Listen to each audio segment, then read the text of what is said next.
Just how would you sum this one up? Obviously not the result you guys wanted, but how would you sum this up? Yeah, they played hard, back and forth, like you said. I think probably a couple defensive miscues maybe in the outfield cost us, some reads, and it's just kind of what happened. But I think Zeus pitched, good enough to help us to get a win. And I thought maybe the one thing that he didn't do that he was good at is the first pitch strike today wasn't there, but he got back into counts and he was on the attack, and I thought he did enough for us to win. Yeah, I mean, that third inning was really where most damage came, and see him settle in after that to bounce back after. I think it was 3 runs in the third to settle in afterward. He settled in for 2 more innings, yeah. But I thought I think he did enough for us to win and to get us into the bullpen. I thought our offense did good enough, just a couple double play balls and, killed a rally. But, Soler and Birdie both had great days today. Thought we had a chance with the Rise there, late in the game, and 6th or 7th inning, I guess it was. Just didn't work out. Yeah, no, the rundown when I think it was Soler and Birdie runners on the corners, Soler goes to break and the rundown. Just what did you see on how that broke down? Just how that unfolded. You're trying to steal a run there. Just didn't work out. Start the runner and see if he was going to go throw to second. We have speed on third, and with 2 strikes, trying to steal a run. They made a good transfer, a relay throw, and got us in a run down, and it just didn't work out. But we felt like with Birdie on third, that was the right play there. If they threw down to second with enough speed, we had a chance to steal a run. Julie and Jesus combined for 2 great plays at first base there today. It is something you have seen out of both of those guys all year. Great defense, Uriel and Luzardo. Luzardo is a really good athlete, so he's going to make plays that most pitchers can't make. You at least want a Gold Glove, so it's not really surprising to me that he's making good plays. It doesn't matter how old he is; he still works and makes great play after great play, and so we're pretty comfortable when those 2 are out there. So there at the plate, it kind of seemed like, things were lining up at the end there, just with the whole day had gone. The consistency that he's brought, what does it mean to this club? That's the guy we wanted at that time. Duvall is not easy to hit off. I mean, that's one of the better closers in the game. Feels like he pitches every game too, which is tough. So you're hoping he has a day off, and you keep seeing him come back out there. But yeah, that's the guy you want. Soler hit the ball hard every time, and hits a home run every time Zeus pitches as well, I guess.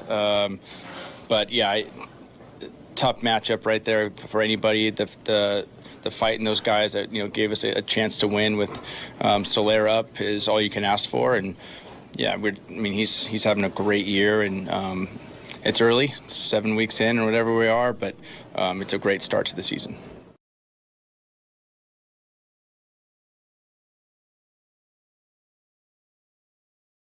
We'll recap it all, talk about what happened in the week to come. So, got the second sweep of the season earlier this week against the Washington Nationals, who the Marlins just own at this point. But that was a really hard-fought series for the Marlins. 2 games in that series came by just 1 run. Just seems to be the theme so far this year. Another by 2 runs. All really close, hard-fought games with 3 of Miami's younger starters starting all the games in that series, including Yuri Perez.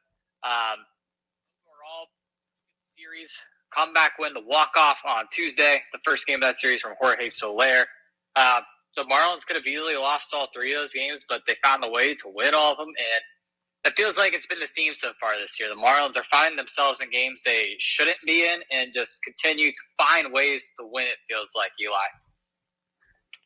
Way more often than not, they're winning those close games. Thank you, everybody, for joining us tonight, leading up to another big Miami sporting event later tonight in the Miami Heat. Well, with this team, they, for the most part, a lot of these close games, the 1-run record is a little deceiving because there are close games that ultimately ends with a multiple run deficit like today's. Today's game was back and forth. It was tied for several innings, leading to leading up to Luzardo's final bit of it, and they ended up losing it by 2 runs. So just as an example, one reason why, even though they've been dominating 1-run games, some of the games that are also close in doubt towards the end. They end up like losing a grip of the rope, and the final score sometimes doesn't totally reflect that. All things considered, you can't complain too much. The fact that they were able to sweep the series that they did against both the Nationals and Giants, they're coming from very different sets of expectations this year, and they have a lot of obvious differences. All things considered, they're pretty similar opponents, in my opinion, in terms of quality of teams. You'd like to win series against both of them, but to have a winning, well, actually, let's have a 500 week against those two opponents is fine. It's fine, especially considering exactly what we were talking about a week ago. A week ago, we were lamenting all the key players that are dropping out due to injury. So they are at this moment, they have as many injuries as they've had at any point this year, and for them to continue to be performing and winning games at approximately the same rate, that consistency, even with a changing cast of characters, is really encouraging. And we brought up one of those guys who have been hitting in the right time. The bullpen's obviously stepped up in a lot of key spots, but there's been a discussion about a particular player this week during one of his hot streaks, and if he is a streaky player or not. Brian De La Cruz in the middle of another scorching hot streak for the Marlins. Did he get a hit today or no? Is the hit streak over? It's over. It's over. It's over. Yeah. But he was on a 14-game hit streak. Pretty impressive, all things considered. And I think Alex Krutchik put out a tweet earlier this week that Brian De La Cruz's just stretches so far this year. First 20 games, he was on absolute fire. That Cleveland series, he played absolutely amazing. Just played like a minor leaguer for the next week or two after that. Now he's back on the upswing again, and we've kind of seen it over his major league career.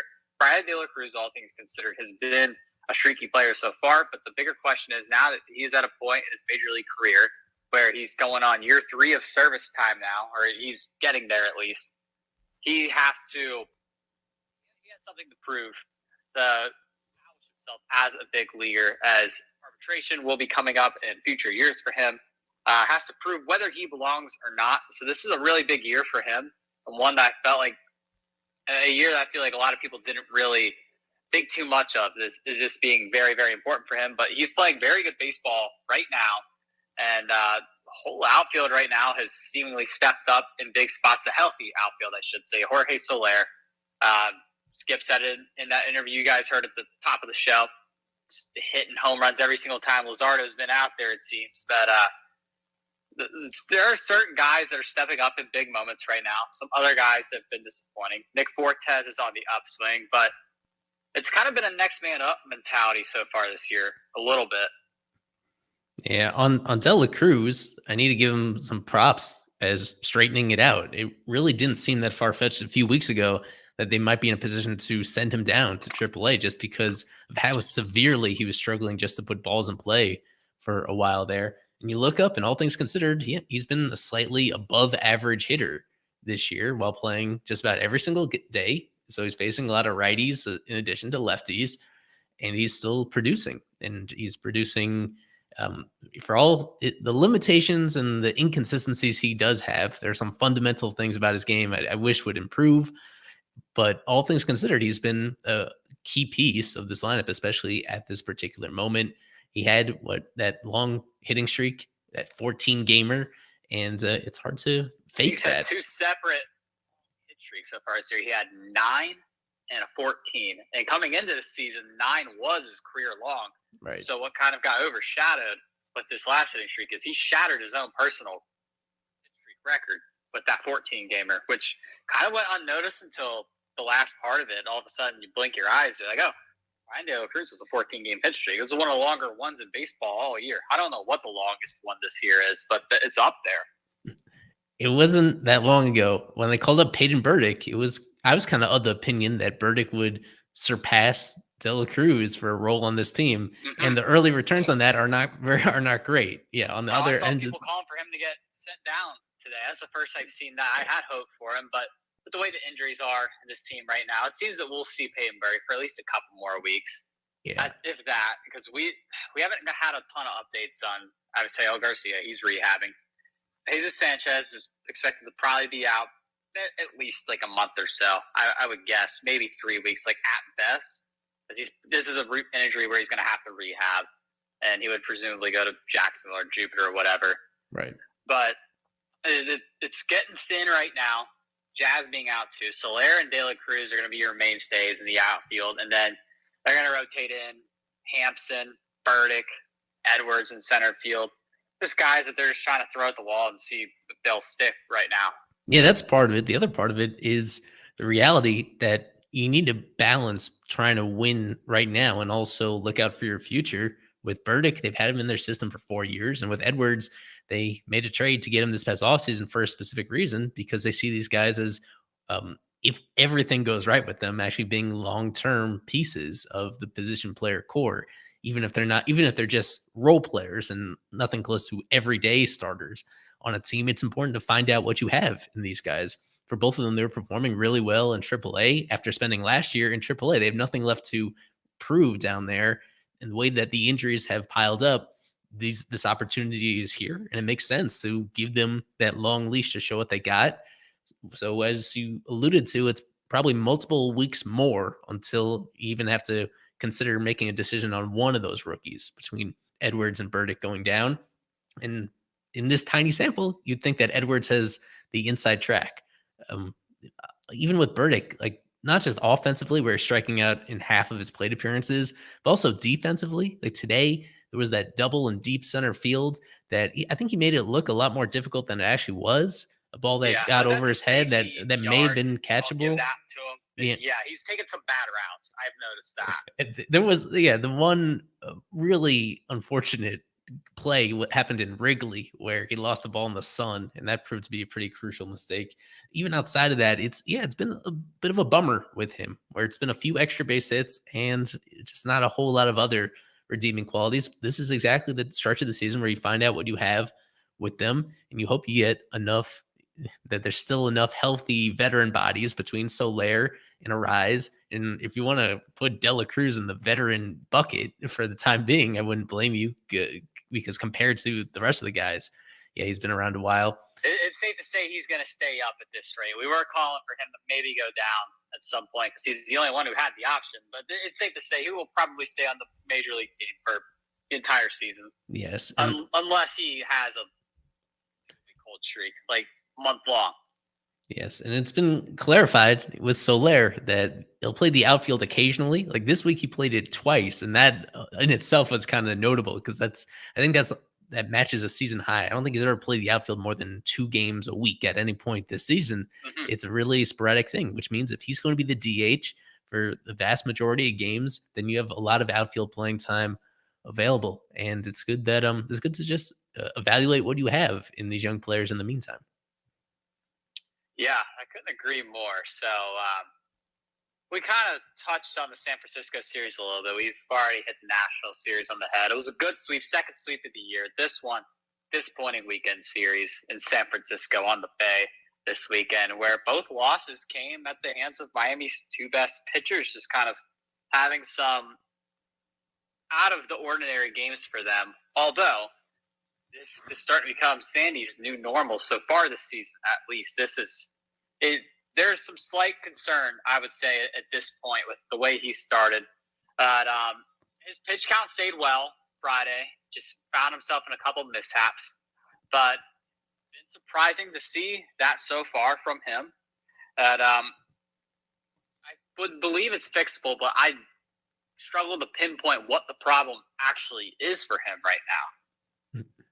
Yeah, there are a lot of smart people that are trying to pinpoint the problem and also unsuccessful in pinpointing it. I don't think there is one particular thing. It's just it's death by 1,000 cuts, it seems. Yeah, it's just a difference of last year kind of setting the highest possible standard, and realistically, he was never going to be able to repeat that. At the same time, it's still early on, and there's just been a lot of tough luck that he's doing a lot of the same things as last year, and his stuff is measuring out in a lot of the same ways as it was last year. But yeah, maybe not quite finishing his pitches the same way. in order to get the ball on the ground. And that's kind of the main thing that I've seen is just, a lot more line drives than last year. And those line drives are going to turn into hits more often than the typical ground balls will. So especially when the defense behind him is not that great. Right. That was the big concern entering the year is the quality of defense. Just from watching games and like this past game in particular, I can't say that his defense specifically cost him other than his own personal defense. Right. I think in this game, let me try to remember exactly what play it was that he himself kind of contributed to his own issue with a throwing error on that. Yeah, there it was. It was a soft ground ball that, it was a actually, if I remember correctly, it was a play that, it was a ball that he should just let go. It was the one where it was just a really well placed ground ball. There wasn't going to be a realistic chance to get him at first base, and it cost himself a couple extra bases, and it heightened the intensity in the moment. This was in the bottom of the 6th inning when he had a lead to work with. That's the dispiriting part is now we've had back-to-back starts where he's had a lead, and we've seen the lead slip away out of his control. He's starting to get a little more predictable because there's been a few starts this year where he's just firing right away the first few innings, first time through the lineup. But he had like 4 strikeouts through first 2 innings, I think, on Friday. Maybe it was first 3, but he was working well. And he was carrying a no-hitter into the 3rd or 4th. I can't remember when he lost it, but the inning he did lose it, he gave up runs. Right. So it's a combination of things that are adding up where there's not really one particular game aside from ever since the Phillies game really early in the year, there hasn't been any terrible starts, just all these ones that are obviously far below his standard and that more often than not, they come apart later in the game, even when he looks pretty good early on. That's what made him so special last year is that there was no drop off later in games. If he was able to be efficient enough to get the ball into the 7th or the 8th or the 9th, then he would just keep going what he had been doing earlier in that game. He works on momentum. Yeah, he's a very good closer. He works well in those high momentum situations, I feel like, high pressure. Right. But a hot topic all season, really. The one I'm starting to see more and more of as I think a lot of fans are hitting their breaking point, maybe even the team themselves, is Jacob Stallings. How much do you think he's played into Sandy's struggles? Even though he's having his own struggles at the plate. He's been demoted to once, maybe twice a week catcher. But what are your thoughts on just anything Jacob Stallings right now? I have a lot of thoughts. I'm going to record an entire separate podcast about Jacob Stallings that you can find on our Fish on First feed and on fishstripes.com. That is the big topic. We've reached a point where it's just obvious that he is not going to be the player that they acquired in the first place a year and a half ago, where at the very least I thought he'd be a starting caliber catcher. Overall, he's just about as bad as any player in baseball since they've gotten him because of his limitations as a hitter, his limitations as a base runner, and most disappointing, his limitations defensively, where he is just not really checking any of the boxes you want from that part of the game. Last year, he got a little bit of credit intangibly for, catching every moment of Sandy's Cy Young season. It's still the same pair of players. And as we touched on, Sandy still looks the same as he did before. And yet the results are a lot different, which makes you just realize that there's nothing magical about that particular battery. And in fact, I think almost the opposite, that immediately I would like to see Fortes catching Sandy instead of Stallings, not just for the defensive stuff, but for most obviously the offensive side of it, where nothing good is going to happen with Stallings. Even when Sandy has had the lead in a few of his starts, it's not a substantial lead. It's like it's the thinnest possible lead because of how limited your lineup is going to be when Stallings is in it. And it makes everybody's life a lot easier when you have a larger lead to work with. That it tones down, it changes the decision making of the pitcher if they realize, especially for somebody like Sandy who gets quite a bit of balls in play. It gives him some margin for error to work with, and that opens up a lot of possibilities for the pitch selection that you can use at a particular time. There's really no way to sugarcoat it that Stallings has been terrible, even compared to where he was last year. He's the worst player on the team for sure. And if this team had an obvious next man up at the catcher position in the organization, then you would really start talking about Stallings' job being in jeopardy. But that, thankfully for Stallings, that's not the case at this very moment. But they need to continue to lean into a different playing time mix here and make Stallings the clear backup and to sever that connection that he had with Sandy. They should not be tied at the hip the way that they have been. There's really no, at this point, especially this deep into the year and what we've seen, there's just, if unless Sandy himself is demanding it, which he never has to the best of my knowledge, then you need to do what's best for the team and you need to play your better players more often. Yeah, 100% agreed. And we touched on it a lot last week. We spent a lot of time last week on it, but catcher position is just very, very bad top to bottom in the organization. There are no true options. The only minor leaguer you would even give a thought of calling up, Paul McIntosh, he's hurt right now, so that's not even an option. You just have to roll with the punches. I mean, the catching position right now in baseball, it's kind of in a bad spot. There really aren't a lot of dominant ones. I mean, Adley's fun to watch. JT Realmuto is always good. Sean Murphy's been incredible for the Braves. And just a reminder, the Marlins were rumored to be in trade talks with him in the Athletics this past offseason. And that would have solved many, many, many problems. But besides the point, the Marlins catching position is just terrible right now in every facet. And there's no true way to really fix it. And I'm sure we'll get a lot of questions about trade, so I won't touch on it too much, but there really isn't a lot to offer up to go acquire. And we had this discussion privately this week, amongst the Pinstripes members. Would you even trade a pitcher for another hitter at this point, whether it be a prospect for prospect swap or a major leaguer type deal? The Marlins just can't really afford to trade any pitchers right now because depth is not great with all the injuries they're having. They've just hit a really bad stretch of injury luck right now where if you lose one of the 5 current starters right now, I don't even know who you make the 5th guy in the rotation. Let's say Braxton Garrett goes down and you're stuck with Sandy, Luzardo, Eddie, and Yuri, and you still got Cueto and whoever, Trevor Rogers, a few weeks away at least. Who do you even make the 5th spot guy? So you can't really do that either. So the Marlins are just in a tough spot where they're going to have to find a way to just win with what they got, it feels like at this point. It fits in the same vein as what we mentioned with Burdick and Edwards in terms of Nick Fortes, and this just being a pretty obvious opportunity to find out exactly what you have in him. People got so excited from his first couple months of last season when he looked like he was checking a lot of boxes you look for in a starting catcher. He was very vaguely resembling the kind of player that they once had in JT Realmuto. There was a lot of excitement about him. And then he pretty quietly didn't play well the entire second half of last year. It goes without saying that he's been a disappointment this year. Had a home run today, and that was only his second home. Marlins catcher base hit since his first home run back during the opening series. Yeah, first extra base hit, I assume. Yeah. First extra base hit. I think of any catcher. I don't think Stallings is double in there anywhere. For somebody that, it stuns me that for somebody that has the skill that Fortes has, that it just hasn't shown up yet, this is an opportunity to expand his playing time and find out once you get to trade season, you want to have a better idea of exactly who Fortes is.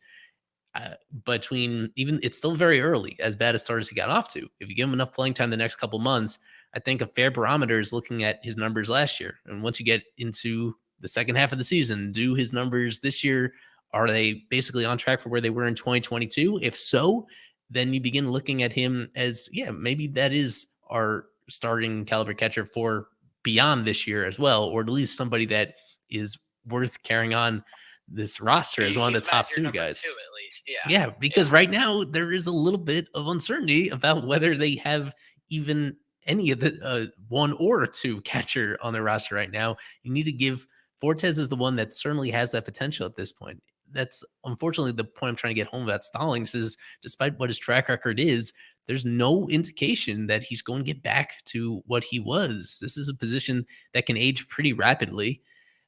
Jacob Stallings, 33 years old. It looks like he is just declines, and that there's no reasonable expectation to expect him to come back from that. He's in a year by year situation where he's in his arbitration years. He's earning 3-something million this year.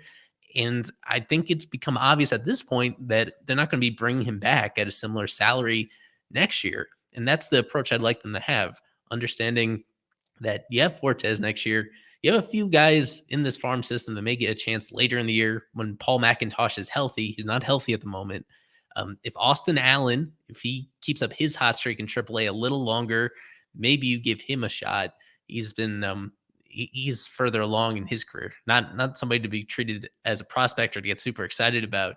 They should be approaching this as if Stallings is in his last year with the team, and they could try to make the best of it with him, but that doesn't mean forcing him into a role that he doesn't belong in. You need to just come to terms with the reality of it, is that if they're going to get respectable production from their catcher position this year, the only route to get there is by playing Fortes and hope that he recaptures what he's shown at times prior to this season. Yeah, I couldn't agree more. I think it kind of wraps up and puts a bow on this series. Disappointing series, that is. But that win on Saturday, very, very gutsy win, a 1-0 win. A very Marlins-esque win, it feels like, from last season at least, kind of carries over this year.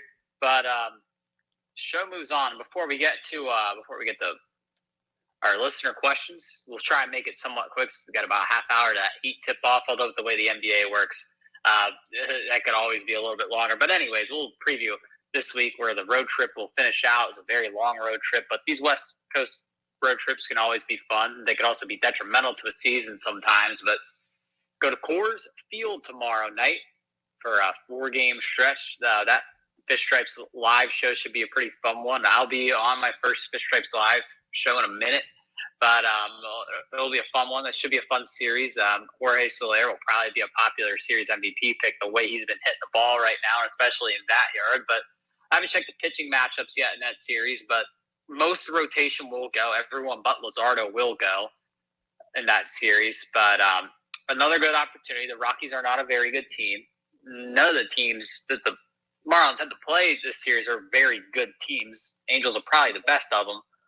But it's a big opportunity. And with what I just said, they play the Angels for Memorial Day weekend. I'm not sure if they're scheduled to face Ohtani or not. It will be interesting to see. But the Angels, they're a very streaky team, so we'll just have to wait and see what the Angels might look like once that series comes. But I'm excited for this Rocky series. I think it's a big opportunity for the Marlins to get it right and get back on track. I mean, they're a game over 500. I'd say they're still playing pretty good for their standards right now, but it's an opportunity. This entire stretch that we talked about this month constantly for the last few weeks, it's been an opportunity for the team, I feel like. So, Eli, what are your thoughts real quick on just what's ahead just this coming week? The Rockies are very vulnerable right now. This is an important series to take advantage of. You talk about the Marlins injuries, the Rockies have plenty of them too, including affecting 2 of their top 3 starters, German Marquez and Antonio Senzatella, both of them very serious injuries. Marquez, I know in particular, is I think he just underwent Tommy John surgery. So their pitching, which was already extremely questionable entering this year, is now even more so. The thing is, I'm sure Romeo is very excited for the series as he gets to watch a lot of Justin Lawrence. That's probably the best pitcher on the Rockies roster right now, Justin Lawrence, who's an excellent reliever. And outside of that, they don't have a lot there. Even offensively, when you make the adjustment for Coors Field, maybe their best overall position player is their catcher, Elias Diaz. And he's somebody that I'm going to bring up. This is a team that Chris Bryant is on. Yeah, he's because not having a good season. No, he's not at all. No, Chris Bryant, he got off to a nice start. And again, you need to adjust for like the conditions of Coors Field. Is that if he's putting up an OPS right around 800 with half of his games at Coors, and he's just playing corner outfield spots, he's just not a super notable player anymore, unfortunately. It's really unfortunate for the Rockies considering what they're paying him for the next 6 years. But he's been a replacement level player, Chris Bryant. We know that Brendan Rodgers, he had a nice year last season, and he got hurt very early on in the preseason, and he's not going to step on the field anytime soon. So they're a young team. They I guess CJ Crone is the big power threat that they have in their team. He's solid, and he had a huge series against the Marlins. Probably last year, it was at Coors. It was either last year or the year before where he won I national. think it was last year. Right. That's what I had in mind. I think you just put in cartoon numbers against him during the course of a series at Coors Field not that long ago. So he's a key player to watch. Overall, this is a really bad team. We talked about the Nats as a team that I think is better than their general perception, and the Rockies are not the case. I think they are just as bad as the perception is about them. This is a series that ideally, you don't want to come into it with a slightly more rested bullpen. The bullpen is decent shape for the Marlins, but you'd like to have seen their starters go a little bit longer in this Giants series. Just knowing that you need to go through a lot of pitchers when you're in Coors. That's the one thing about it. Even as bad as the Rockies are, the environment is such that you have to throw a lot of pitches. A lot of runs are going to be scored. You need to go through many different arms. Ideally, you'd like them to be a little bit more well-rested heading into the series. I still don't see that as a very big excuse. This is an opportunity. This should be they're going to be favored to win this series. I think anything less than a sweep is going to be immense disappointment. So then right after that, I think 3 of 4 is at least fair. I would be disappointed if it was a split. If the Rockies get one game, it's one game, but I mean, a sweep would be nice. I feel like 3 of 4, it's still okay. Right. You get 2 games back and trying to get back in the standings, but because they dropped one in San Francisco when that was a series we thought they should win, I guess a sweep would probably make up for it. Right. So after that, flying back to California next weekend to face the Angels. The first thing on everybody's mind, yes, Ohtani is going to pitch in that series, and he's going to presumably hit in the other games of that series. He continues to be pretty terrific over there. And their team is it's kind of similar to where it was at this time last year when it looks like they might finally have a serious contender. They're a little bit above 500. Mike Trout is playing below his immense standards so far this year. And their bullpen in the Angels, I think it started off the year really terribly, but they've actually been very good lately to kind of get back on track. It's a solid team. I think the Angels are the best team that they play on this road trip by just about every measure. They're going to put up some runs, but they're relying quite a bit on young guys. Their everyday shortstop, Zach Neto. They have one of their catchers. Their catching position is almost as thin as the Marlins are. Chad Wallach, old friend, is on the Angels roster and getting quite a bit of playing time. He'll start at least one of the games as well. So they're a team that also has they're top heavy. Let's just say that with Ohtani and Trout. They have a couple role players that are off to good starts, like Gio Urshela. He's hitting 300. Hunter Renfroe, he's driving in a lot of runs. But they're I'm a bit disappointed by Brandon Drury so far this year. He got signed to that contract after having a pretty good first half of the Reds. Okay, second half of the Padres. So he's been a little disappointing this year, though. He's somebody that the Marlins are very interested in. He ended up getting a contract that was almost identical to Gene Segura's. It is disappointing, but for him, considering that, and he's fell below my expectations, but I'm sure the Marlins would have been, in hindsight, they would have been happier to have his production than Segura's so far this year. Well, that's saying a lot because Drury has not been great this year, but still a lot of season left. And with that being said, that'll recap preview. So we'll get to the best part of the show here. Probably got about a half hour to do it. We're thinking 8:30 cutoff here, probably just so we don't lose half of the small viewership we already have, the TNT. Anyways, we'll get going on it. But first, we do it every week. We'll do it again. Consider becoming a super subscriber. It is the best deal out there on Twitter. We have made it the lowest price possible, $3 a month, and you get all access to Fish Stripes, everything. Access to the gift database, compete in fantasy sports leagues with us, win prizes, make serious predictions, win prizes, many giveaways, the game notes for every single game, where you get the media notes, any cool stats, facts that the team has put together. You get to see that. I call it the Marlins Bible. It's cool. I now read it before pretty much every single game, or at least every single series at that. But I'm trying to think of what else there is. I may have hit it all. I rattled them all off pretty quick, but there are so many benefits. The winner of our fantasy baseball super subscriber league gets field level tickets to a Marlins game of their choice next season or the postseason if it were to occur this year. And it is the best deal out there. We've got Romeo coming in here now. And the reason why we bring it up during these spaces is because the last benefit is you get first priority to speak in these spaces. Now, anyone can request and ask a question as long as you appear to be a Marlins fan on your profile, at least. We've had some people sneak in here and say some not so nice things to me before. But anyone can request. It's just guys like Romeo. He gets first dibs. So, Romeo, you usually don't have a question for us, but I'm intrigued to see what you've got today, especially because your boy is going to be facing your team this week. I just don't want any runs. I'll be honest with you. If he strikes out 3, I'll be happy because they would strike out anyways.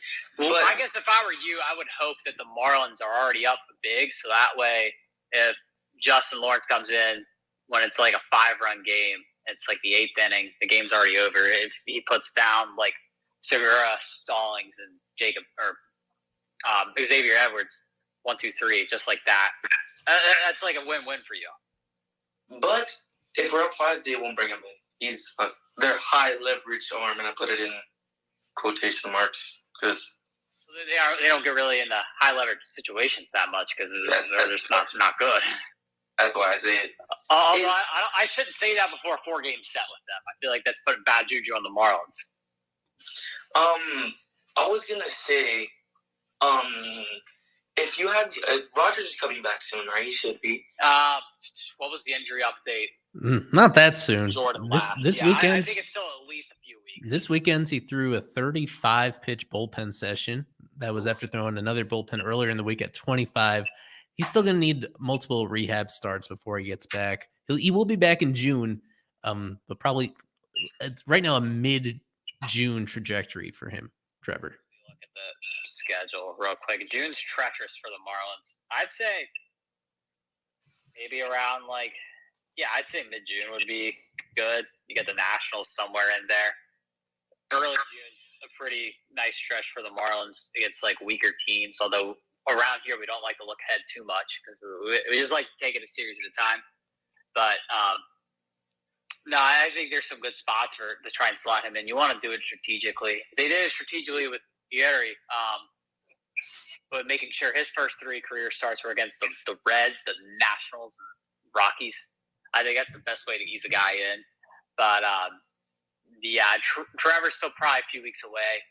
I really don't even know if we're going to see Cueto start again for the Marlins this year at this rate. Just with the way the rest of the rotation's going. I'm not saying because Cueto's injured. I'm saying that because the rest of the rotation's so good. Who do you justify kicking out for a guy that got absolutely blasted in the 1 inning he played?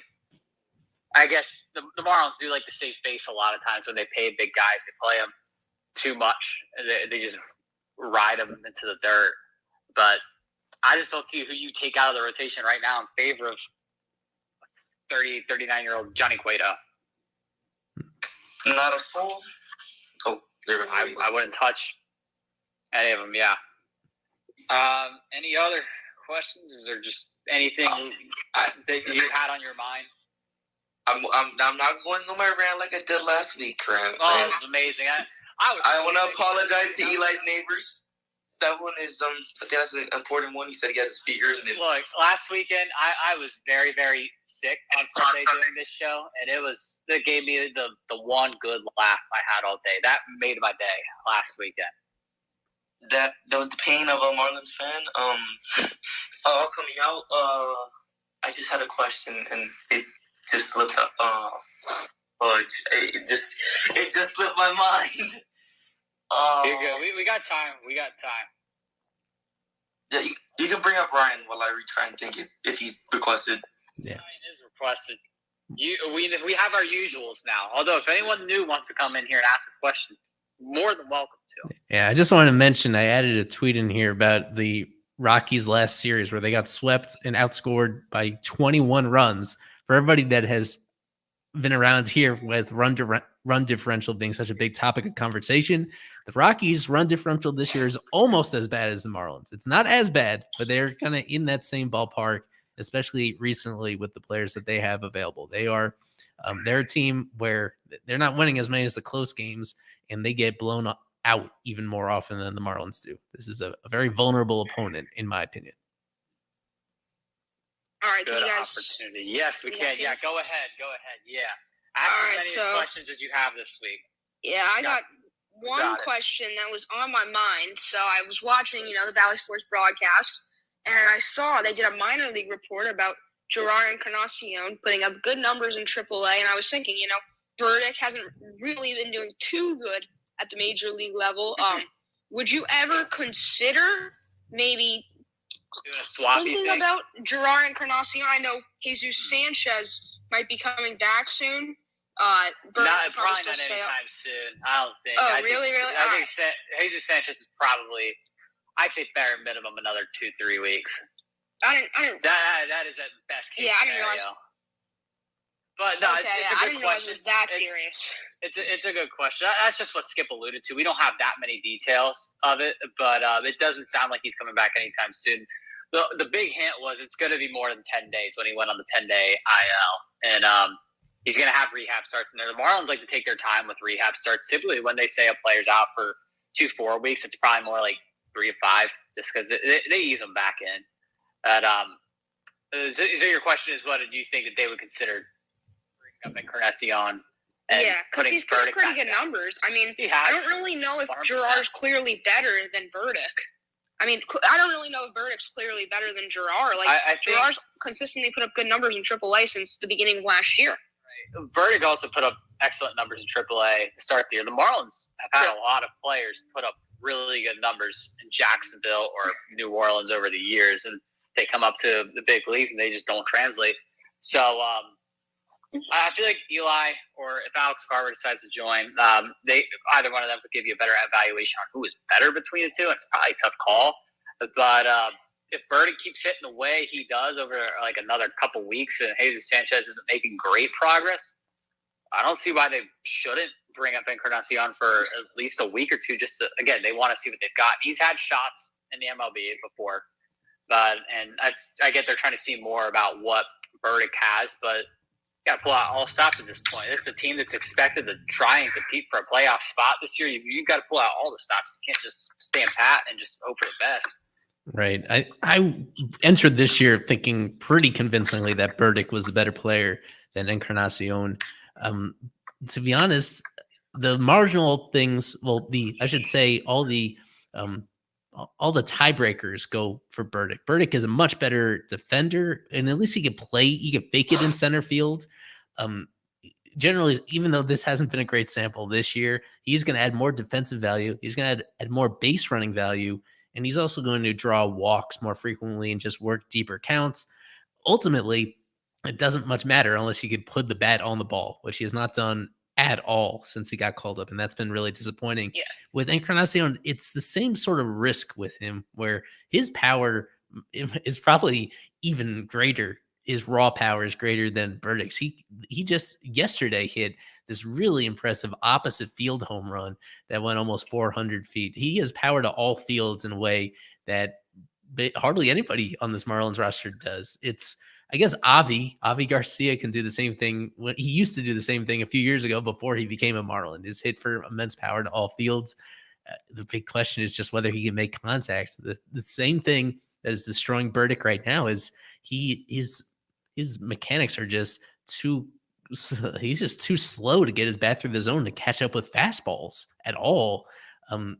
Really concerning. And that's the same thing with Encarnacion, especially last year when he got his opportunity in the big leagues. They had to send him back down because he was striking out almost half the time, and a lot of it was just not catching up to fastballs. So I would like to see them ride with Burdick until one of those other young outfielders comes back. I think Encarnacion, if he keeps this up, he's going to get his chance later in the year. He is on the 40-man roster. He does have nothing left to prove down in the minors. He's doing well, but the way that he's getting those results in the minors, where he's still striking out a lot when it happens, I'm just not very optimistic that that's going to translate. Yeah, absolutely. And my next question here is, I'm just wondering, 4-game series coming up in Colorado, probably the toughest ballpark for pitchers. Your pitchers, the pitches that they throw don't get as much movement. And I remember in 2021 when the Marlins were in Coors, Sandy had an awful start. It was like a blow-up start. He gave up like 8 runs in 2 innings or something like that. So what are both of your expectations when the Marlins go to Colorado for the pitchers?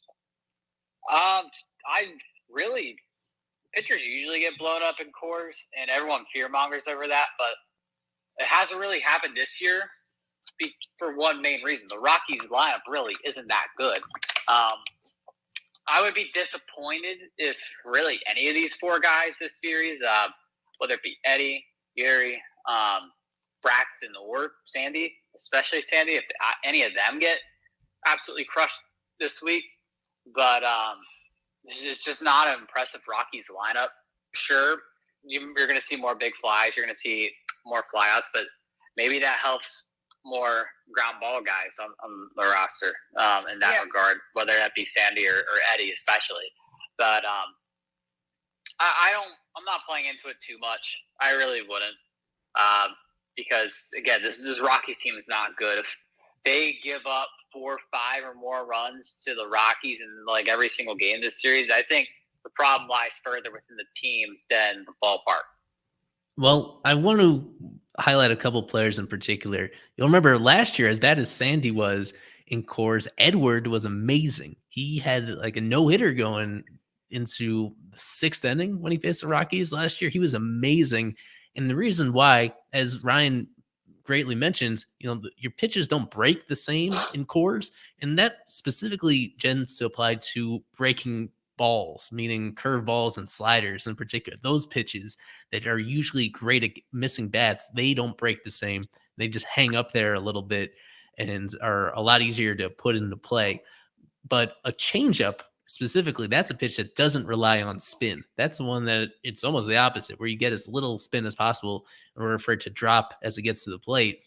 That's a type of pitch that generally is not as adversely affected by the high altitude. With Eddie, when he had that great start, that was also the start where he threw the fastest changeup ever. That's when he threw that 96-mile-per-hour changeup. Those are pitches that you can still get good results off of. That's something, it kind of like overcomes the conditions. So with Eddie, I would go out on a limb and predict that he's going to have yet another very good start, because he's still relying on that pitch a lot. And that pitch has generally been good for him this year so far, even when he's had inconsistencies overall.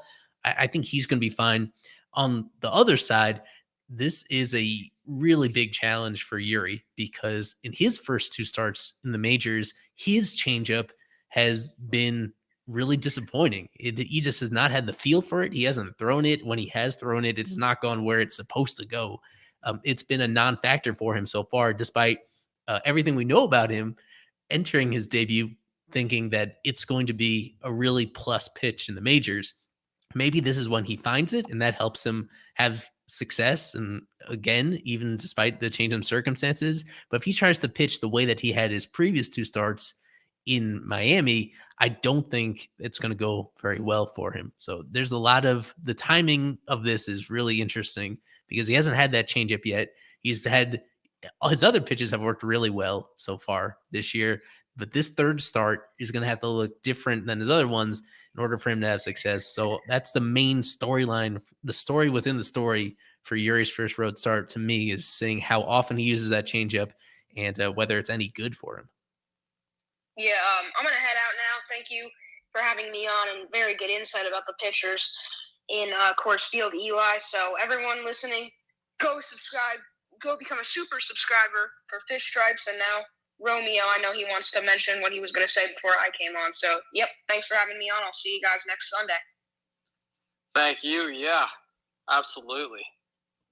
So, very, very respectful young man right there. Romeo, you had the question. By the way, anyone who wants to speak, go ahead and request smaller audience to speak. So we'll probably go ahead and wrap up if no one else has anything after Romeo. I see Sean out there, though. Sean, if you got something. We're being told in a separate conversation that Jack Azoot is going to be joining us and try to answer a question, but he better get it in quick. We're going to give this maybe 12 minutes. Maybe we'll push it a little longer, but not much beyond that. So hopefully Jack Azoot we'll have to gets milk it a little bit, but we'll wait. We'll wait. The game will start at 8:40. Usually, all right. So my question is: Cooper went over this weekend, right? I don't think he got a hit. Right? Yeah, very bad baseball Yes. being played by Garrett Cooper right now. Yeah. Yes, I looked it up. It was 0 for 11 with a walk. He struck out at least once in every game, and some of the outs he made were on with runners in scoring position. Today was that worst one was with the runners on the corners and 1 out, and he got ahead in the count, and then he took this really ugly swing and popped it up in the infield. It was that was his worst series of the season. It goes without saying. All right. Here, the lineup construct. Xavier Edwards has looked decent as second comeback. I mean, he hasn't been bad, right? He's been a solid player so far. Yeah, he's solid. I would give Coop a day off, right?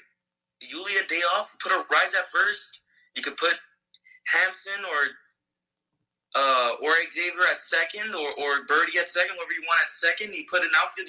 You try and construct something different because did Yuli even get a hit today? He popped center field. I think he didn't even get a hit.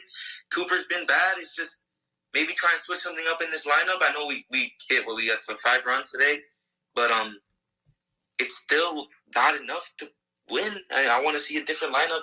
I don't know. Xavier Edwards walked today, and then the crucial part of the game, he got a single, then got into a double play. We're not going to speak about that.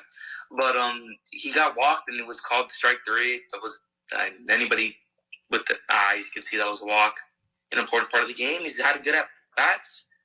I feel like he's earned his way into starting in at least a couple games over some players that are not producing. And you have people that can cover first. And Rice can play first. He did it all year. Last year, he's played good at second, but I feel like you're going to get more out of your lineup. Maybe. I feel like I should add that if you try something out in that lineup and give Coop a day off, maybe give him another couple rest days like you did Segura. I like the idea of just giving Coop a few days off the reset. It seemed to work, at least temporarily, with Segura, but I don't know if Skip would entertain the idea of putting Arise back at first, and the Marlins seem pretty committed to him playing second. I think you're more likely to see them give Coop a few days off and play Yuli there. But I don't know if they'd slide Arise over there if they really have that much faith in Xavier Edwards. But I feel like the main idea of this spaces particularly has been just see what you got. So I don't hate the idea. I don't. I guess so. I'm not overly concerned about Coop right now. I would just, and I've been kind of clear that I'm skeptical about Yuli. So unless it's going to be Arise always playing first base, I don't think you can expect much offense from Yuli when he's starting in place of Coop. If you look at it recently, he gives you occasional infield singles in recent weeks, and that's about it. So I don't think that's going to be much of an upgrade on days that Coop sits. I think I'll want to see this a little bit longer. But if we get deeper into this upcoming week in Cooper, if he can't get going at Coors Field, then there's something wrong. Cooper is built specifically for Coors Field. For people that don't know this, he is one of the all-time MLB leaders in a career for batting average on balls in play for his career. It has just been almost inexplicable how somebody like him, who doesn't run well, just gets so many hits. It gets overlooked how good he is at finding gaps in the defense and calibrating his swing to get that perfect line drive that either splits the gaps or falls in front of outfielders. So if Coop can't run himself into a handful of hits during this upcoming series against the Rockies, then that's when I would start getting a little concerned that something is off. But I think this comes at a perfect time for him. For as bad as he was this past weekend, I think Coors Field is the perfect medicine for him. Yeah, this series is coming at a pretty good time where the Marlins offense outside of today, it was really non-existent. Even today, it was kind of carried by one person. But I think he's going to have a monster series this week. I kind of showed my hand here as to who my series MVP is going to be, but Jorge Soler is playing great baseball right now. I would love to see him in the home run derby. I don't know if he'd participate. I campaigned for it. I started it like a week ago. I want to see Jorge Soler on a Monday night in July. I think it would be fun. Before someone else comes up, Nick Enright, is he How has he been doing? I doubt that he'll make the front lineup anytime soon because the bullpen is pretty much like solid. I don't know, in my opinion. I don't know if you want to give Hoeing the starts again because I feel like that would be the only guy that would take Enright out of this position. But how has he been doing? I think he's been doing decent, but like someone that actually watches the game because I really don't. That would be a really good Alex Carver question, but he's not here. Eli probably has an answer though. Yes, because I did watch his most recent game, which was impressive. 3 scoreless innings against the Reds AAA affiliate. That was last night, including a strikeout of Ellie De La Cruz, who in some people's opinion is the very best prospect in baseball. Louisville bats are pretty good. That Reds farm is good. They got like Christian Encarnacion Strand. The Reds got a few more. Yep. Like good AAA guys. The bats are pretty good. Yes, Encarnacion Strand pummeled Enright for a double, but that didn't lead to any runs. It was 3 scoreless innings. This is, I believe, his 5th rehab appearance overall. They've been doing it deliberately over the last month or so, the last few weeks in the month of May. He's coming back next weekend, either next weekend or probably right after the road trip. One of the two. He's going to be eligible to come back next weekend after being on the 60-day IL. And to clarify, he needs to be on the active roster when he is done with his rehab assignment. That's what happens when you're a Rule 5 draft pick. You can't option you. You can't option somebody to the minors. In this case, the loophole is that he's on a, quote, rehab assignment coming back from Hodgkin's lymphoma. And it's now been a few weeks, and there's been a lot of positive in his performance so far. The main thing is that he's just throwing strikes, and he's been aggressive. And the interesting wrinkle is that they have stretched him out quite a bit, that he threw 3 innings in this past outing, upwards of 40-something pitches. I think he's going to be back on this roster, and he's going to have an important role considering, the lack of length that they've been getting from most of their starters this year. He's going to be, I would expect, the long man in this bullpen, the guy that pretty frequently, when it comes to Yuri, and when Yuri reaches a point in his games where they don't want to push him any farther, like Enright is going to be a guy that piggybacks him. That's a phrase that is kind of fallen out of style, but a piggyback guy that is expected to pitch multiple innings to get them through. Even if it's a low leverage situation, it's really important and it adds up and keeps everybody fresh. So to reiterate, Enright, he's eligible to return next weekend. I believe next Saturday is the date where the 60 days expires. Potentially because it's on the road, they may wait until the team is back home the following week on May 30th. Maybe that's the day they bring him back. I'd be surprised if he's not back by May 30th. And at that time, they have to make a decision about which pitcher to send down. This is something you want to evaluate as late as possible, for as we get to the middle of this week, when it's evidently clear that he's ready. And when there's no new injuries, knock on wood, if there's no new injuries on this pitching staff and you actually have to send down a healthy arm, that'll be an interesting conversation. But my all too early prediction is that he would take the Brian Hoeing spot and that Hoeing would get stretched out as a starter again in the minors and stay ready for if they ever need an additional reinforcement in the rotation. It's a pretty good guess, though. I think Hoeing would probably be the guy just so that he can get right, because these injuries, they're a plague. So they might need that. I'm still talking because just my questions are coming back to me.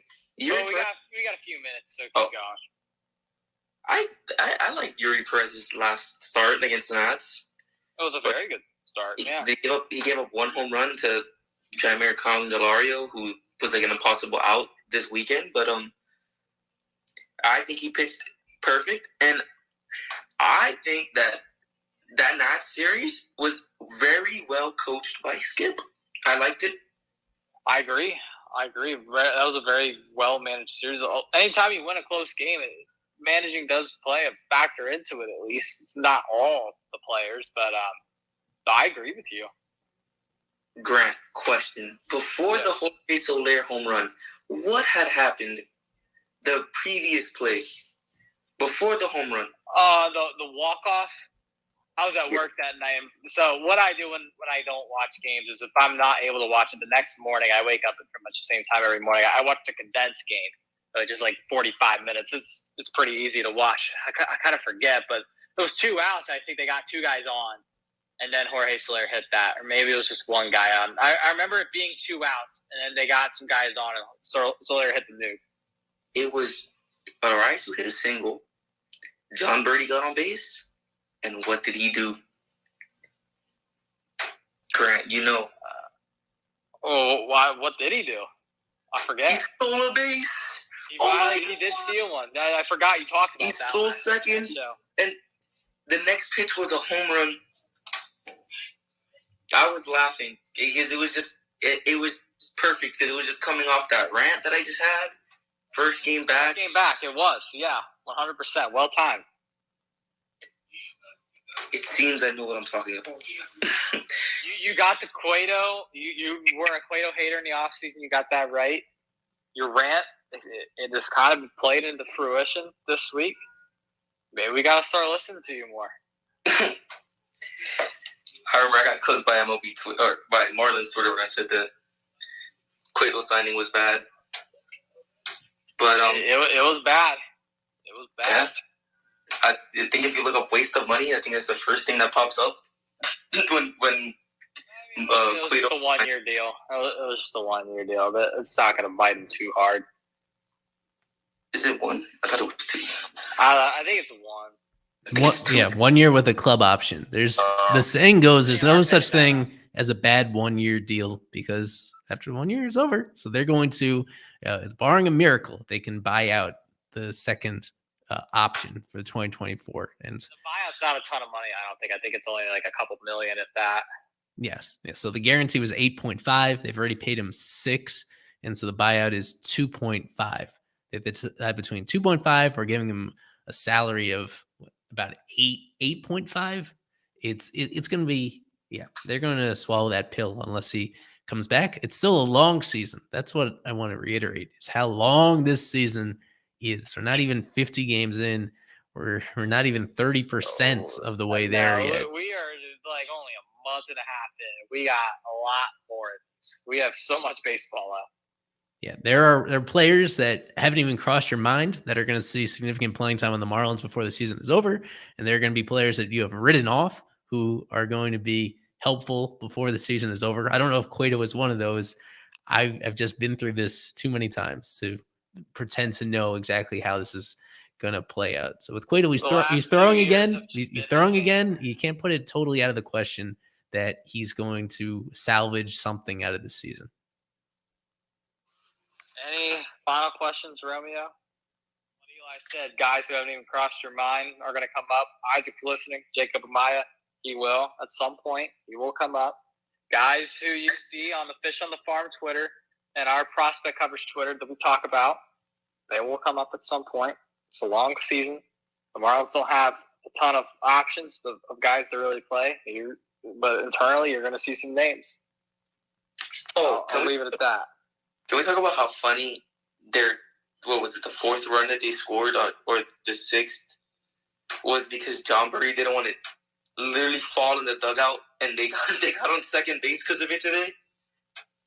I think they still would have lost even if that had that not happened though.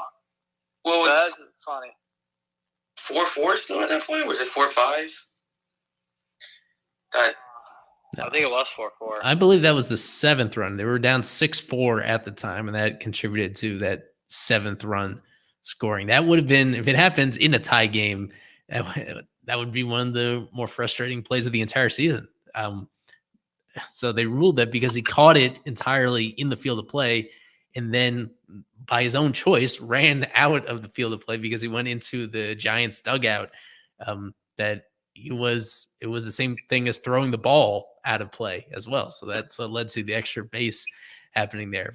If the game circumstances were a little bit different, if it felt like the game was more within reach and that led to a 90 feet that contributed to run scoring, then the vibe would be very different. Skip would have probably gotten tossed. Yeah, you can understand from Birdie's situation that it's a somewhat of a judgment call there, where if you fall out of play while making the catch itself, all in one action, then it's fine. Then that's not involved. But because he kind of made a choice in the judgment of the umpire to like go out of play, that's what led to that extra base there. There was a similar play today in the Reds Peacock game. It was like the first inning, and the Reds were hitting the Yankees. I think it was probably on Twitter, but I wasn't on Twitter for most of the day. But That Bowers guy for the Yankees was on the right field line. He was right there on the foul line, had the ball in his glove, dropped it in play, and I thought that they were going to get the Reds because the Reds had a runner on first and India was rounding second. I thought they were going to get the Reds of runners on the corners. They overturned it, of course, because that ball wasn't playing. They initially called it foul, but then they ruled it an RBI double, which caught me by surprise, and Boone got ejected. So I wouldn't have been surprised at all if Skip would have gotten ejected had that been a closer game, because the game was still 0-0 at that point. I just happened to be watching. I thought that was hilarious that they actually did overturn the call, especially in a game that the Yankees were involved in. Any other questions, though? Romeo, you're kind of going to send us out here. Heat game starts with a few here. We're already losing some listeners, so if you got anything else, ask it real quick. Nah. Good. All right. Oh, no, Sean, last second request. Hold on. What do we got? Make it quick. Loading in here. He's still loading. There we go. Sean, what do we got? What's out here? Hey, one question, man. So I jumped in late. You talked about this earlier in the show. And just say you talked about it earlier in the show. But I saw you tweeted earlier about Austin Allen, and so just wondering if you guys can touch on, catcher situation. Like, what do you think that would be? Bringing him up, would that be an option if they decide to change a catcher? They don't have a ton of internal options. The only internal option they have that's even like halfway enticing is if they were to call up Paul McIntosh, but he's injured, so they can't, at least for the time being. Austin Allen, he'll be fine behind the dish, just fine, but he's going to be terrible at the plate. He shouldn't be treated as a prospect, like Eli said. And the Marlins, I hate to say it, they're kind of screwed at catcher. I mean, Stallings is done. He's not going to get back to what he once was. Fortes, I think his ceiling's like a good second catcher. I don't know if he's like a starting caliber catcher in this league, at least the way he's playing right now. And then again, no good internal options. Just call up Will Banfield. Just do it. I'll talk about this more on a podcast going out tomorrow morning about Austin Allen. He's an interesting guy, but not an exciting guy. He's interesting in that he hits the ball really hard. His max exit velo is as good as almost everybody on the Marlins aside from Jorge Soler. When he really gets into one, he crushes it. I think if he got enough playing time in the majors, he would hit a decent amount of home runs. He hits from the left side, which is important for the Marlins considering how they don't have any left-handed power threats right now on the active roster. So he has a role to play potentially. And even defensively, I kind of like his framing. I think he's going to add some value in that aspect. The issue is the biggest issue when it comes to any position player is that I don't know how his hit tool is going to translate. I don't know if he's going to, so far in AAA this year, he has the lowest and therefore the best strikeout rate that he's had in many years of minor league ball. That's encouraging, but he's had major league opportunities in the past, and he's hit below the Mendoza line with an OPS in the 500s. He's had other opportunities, and it just hasn't translated. This is now, I think, his fourth separate year in AAA, so you need to throw the overall stats out the window at that point. It's just about digging deep and looking at the skill set, and it's an interesting, but it's an incomplete skill set. He's a slow guy. And this year he's had some bad luck, but he's a player that I would expect to have a very low batting average at any level of play. It's just going to be a question as to how much power he gets into and how well he jives with the Marlins pitching staff. He was with the Marlins in spring training. He did catch a handful of games in Grapefruit League play. I think that's what puts him on the radar, is that he's somewhat familiar with these guys from working with them all throughout Major League camp as a non-roster invitee. They're going to reach a point eventually where I think you make a tough call on just saying goodbye to Stallings and bringing up Austin Allen. He's certainly the next man up if either Stallings or Fortes gets injured. But I'll talk about more on the podcast. Temper your expectations for him. He's not somebody that you want to rush up right now. He's the next man up. If you want to go that route, I wouldn't force him up though. Agreed. Was that all you had for us? We lost half our viewers. We'll probably wrap it up here. I think the Heat game started. Nope, go Heat. Yes, let's go Heat. Go Panthers. We got Fish Stripes Live tomorrow. We have a good guest for that one. I don't know if we've announced it, but in case we haven't, we have a good guest. I'm pumped for it. Good buddy of ours. But thank you all for listening. We'll do the same time next week. Hopefully to cap off a winning road trip. Not looking good right now, being 1-2 on the road trip, but we'll see. Coors Field's coming up. Stay tuned for all Fish Stripes content this week, and we will see you guys next week.